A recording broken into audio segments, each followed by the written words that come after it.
Paul McCartney married a Jewish girl. His original girlfriend was Jane Asher, Peter Asher's sister, right?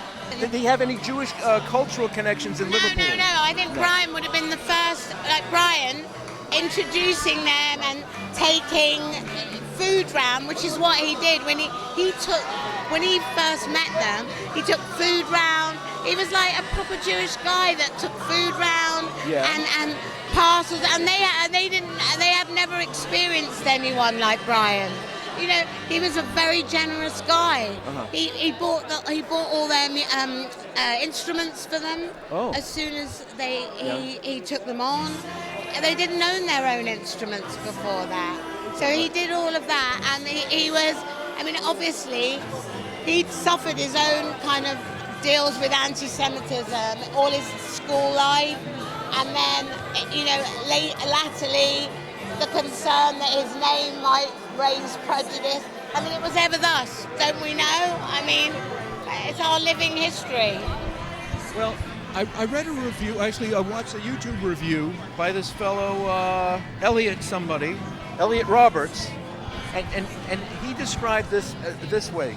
He said that Brian had to downplay, if not hide, his homosexuality and his Judaism. Is that the case? I would definitely, the homosexuality without a doubt, because it was illegal. Yeah. And I mean, I don't think he was culturally Jewish. His family were big players in the synagogue in Liverpool, Greenbank Synagogue. And I mean, you know, he was a good Hebrew scholar as well, because he actually got given the wrong portion for his bar mitzvah and had to learn the actual portion within 10 days and still do it, and he did it. Later, when they were touring, he would ask a journalist that he knew that was on there to try and find him tickets to go to Rosh Hashanah services, Yom Kippur. I don't think he ever went, but he asked for the tickets. And that's enough, right? Now, I've seen the opening scene of the picture, and it starts in a synagogue. But beyond that, is there more Jewishness represented in the story? Or is that enough? Well, once you see a synagogue in the opening scene in a film, every Jew in the audience thinks, ding, you know, it's like, I would have liked more. If we'd had a series, there is so much in his life, especially the early years, where that was relevant to him.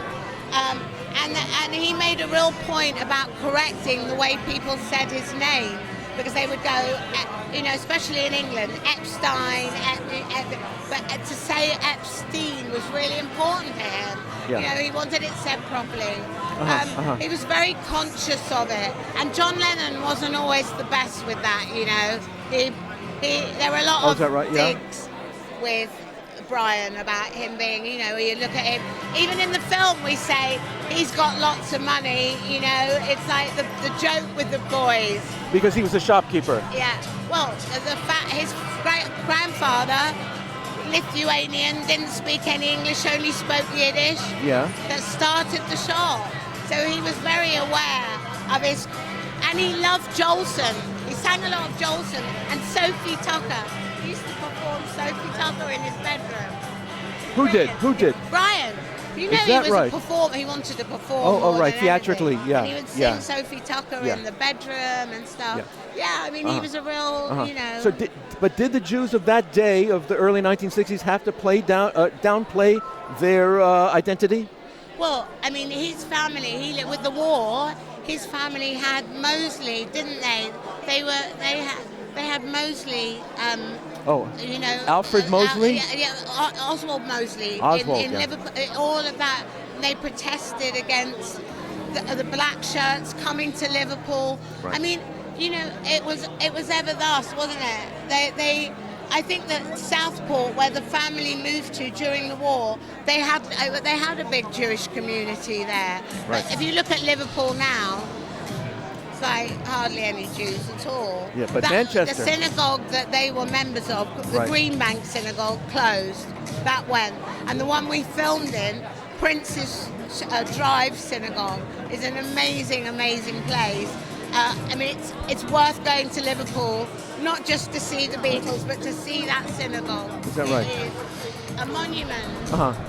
So if Jews had to downplay, people would say, what a shame that people had to hide their identity, downplay their identity back then. How about today? Nowadays in You tell me, how's it going for us? you live there. You live Well, there. in England. Don't you? Where do you live? I live in Northern. Well, look, since 2023, them taking down the hostage posters. But I mean, I see that going on here. I've seen it like going on in New York. I mean, it's a terrifying thing. I mean, the one thing is that I don't know if you know the book When Hitler Stole Pink Rabbit. It's written by Judith Carr. Yeah. It was when she came from Germany to England. And I did the last ever interview with Judith Carr before she died. And we were talking about whether she experienced anti-Semitism when she arrived in England. And she said, no, she said, she'd witnessed things because there were refugees arriving. And she said, but my dear, anti-Semitism is in the soil here. In England. And that was in England, yeah. Yeah. Which is alarming. But after 18 months of the war, which started October 7th, 2023, now, and with the BBC and all the media really taking the side of the Arabs and demonizing the Jews, are Jews in Britain now minimizing if their name is Epstein or Epstein or Goldstein? No, I mean, look, we try not to. I mean, look, of course we're conscious of it. We're conscious of it because the world has changed, hasn't it? And we've seen how the media has turned against us.